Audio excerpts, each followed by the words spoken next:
Welcome back. As you can tell, we're back in the workshop today. It's still quite a bit of snow out there, so we're not going to get out gardening. Last video I showed you how to sharpen your garden shovels and hoes and get everything cleaned up and ready for spring, and I got that done. Handles are all oiled and I have the tape on everything I want to put it on.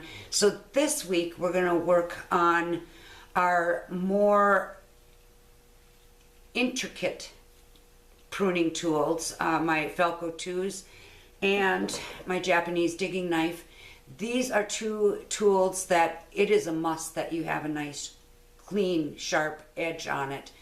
That's primarily what they are used for, is some healthy cutting. My Toolcare2s are my lifeline. I keep these on me anytime I'm out in the garden. I have a leather sheath that they are stored in and can be attached to my belt. I will use a leather cleaner on these a little later and get my sheet ready for the season. Waterproofs it a little bit and just keeps it looking a little nicer and wears better. So today we're going to work on these, and we're going to use a couple small tools. I'm going to use this smaller wire brush today to get into some of the little nooks and crannies that are on my tools. I also have a small whetstone. This is another instrument that I keep in my tool bag, so when I'm out at a client's I can put a clean edge on my shears if I need to. This is a nice little tool to have. There is a knife blade sharpener, and I call this a chainsaw cutter or sharpener because it's rounded and it's really nice for working on serrated edges, and that's where it comes in handy with this tool right here, is to get in the serrated edges and make sure that they're nice and sharp. So the first thing we're going to do though is we're going to do a little bit of cleaning on these tools because they do actually look a little dirty. Clean cloth. Guess I should actually have a knife glove on so I don't cut myself. I'm just going to get some of the dirt off of here, left on from last season. I have a small wire brush I'm going to use to just brush this part of the blade and get that off of there without cutting myself. I wish I would have brought my glove out with me. And I still have a little piece of steel wool here. I'm going to dry this off slightly. Take my steel wool and just go over the blade and make sure that I've gotten the dirt off on both sides. And this tool needs to be sharpened on both edges, and both edges use a different type of sharpening mechanism. First we're going to use the stone, and I have a bottle of water here because my mother told me ladies don't spit, so I'm just going to get the stone wet, kind of soaks in there, and with the blade firmly I'm just going to rub across the edge in one direction.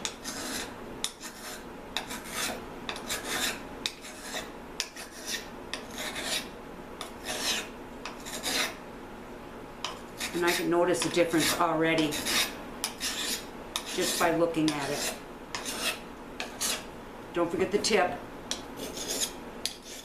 And then the tip dulls very fast because, like I said, this is a digging knife. I use it in this posture many times, or this posture where I thrust it into the soil and go back and forth, or to get a weed out. I cut twine with this tool. I love this tool. I can't imagine anybody in a garden not having one. You don't have to spend a whole mess of money. You can get a sheath that comes in, keeps it on to keep on your belt. Keep this handy. Great tool. Now this side, and on a double-edged blade like this, you want to do both sides.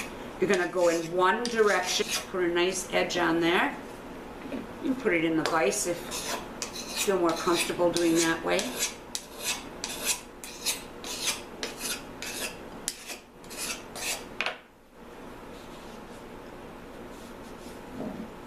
And there, oh yes, that's nice. That's a nice edge on there. Now the edge that I want to, I'm going to also do the tip here.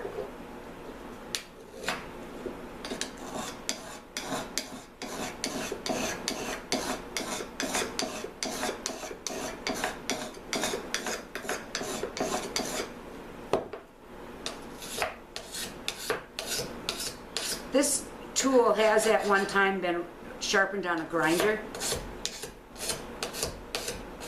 but that's not always necessary. And if you are not familiar with how to use a grinder for sharpening, I strongly suggest that you practice on some old tools that aren't as important to you first, or Google it and find a knife sharpener in your area that will also do larger tools.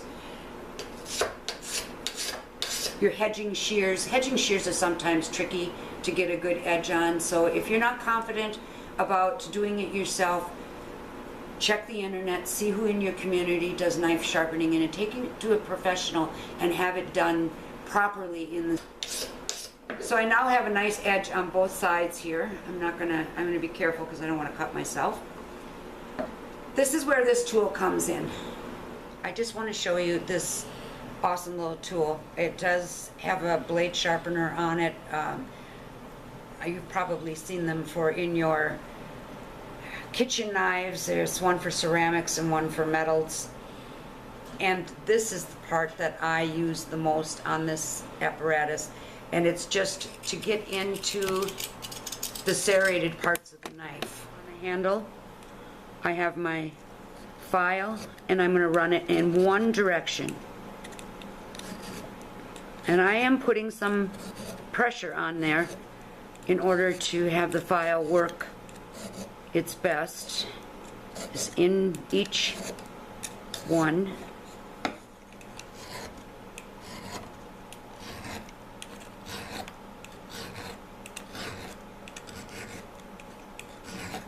Just go up and down a few times along the blade. Just get in there, and you'll notice as you get closer, it doesn't really pay to do that. I would start here.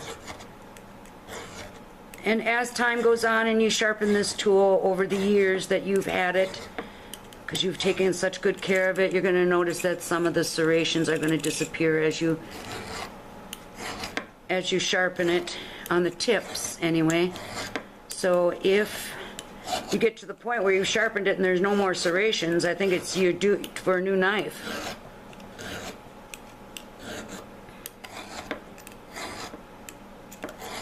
All right, I think I've gone back and forth on this one enough. I have a pruning shears I want to just pay a little bit of attention to. My tried and true tool throughout the decades. So I'm going to say this one is done. We've got a nice sharp edge on both sides of the blade. Oh yeah, that feels good. I'm going to put it in the sheath where it belongs, and it's going to stay. This is a stainless steel blade, so I'm not going to put any lubricant or oil on it because it's stainless steel. It's done. It's ready for my belt. Here we are, my favorite tool, my Velco 2 pruning shears. I use this thing daily. First, we're going to start by using a little small wire brush and get in here and just clean out any little bits of dirt. And one of the things that I really like about this shears is that it does come apart. So all these pieces do come off. They are all cleanable, replaceable. If your blade gets chipped, bent, broken in any way, you can replace these blades. Although they sharpen real nice, and you don't need to replace it every year as long as you take good care of your tools. So I have my, just wipe it off here a little bit, get it cleaned up.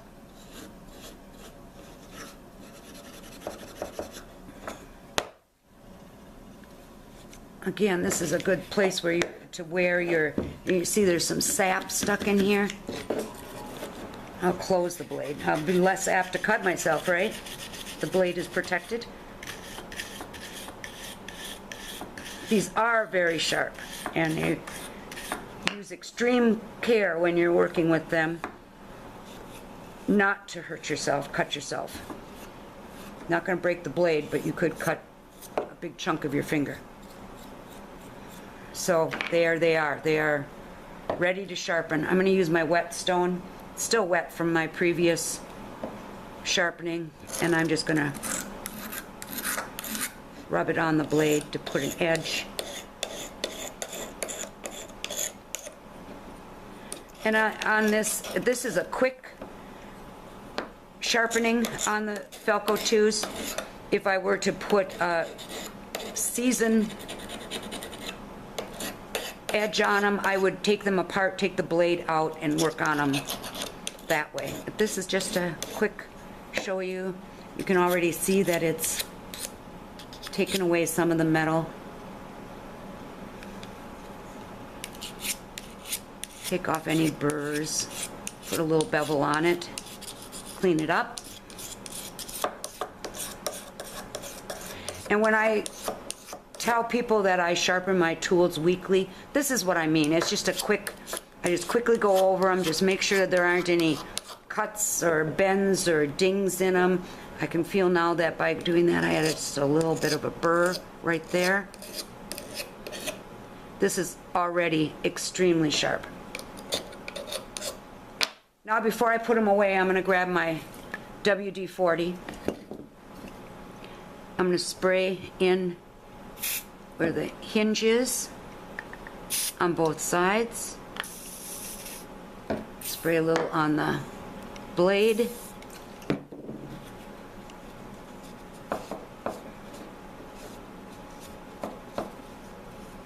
Wipe it down just a little bit because I have a lot of spray on there. Make sure you work that oil in to the mechanism. It turns better, it looks better. And again, store it in the proper sheath to keep it protected. All right, so now you've seen me sharpen my pruning shears, my Japanese digging knife. I'm ready to rock and roll and get out in the garden as soon as the snow melts. So thanks a lot for joining me, and I'm really optimistic that I will see you in the garden soon. Thanks and goodbye.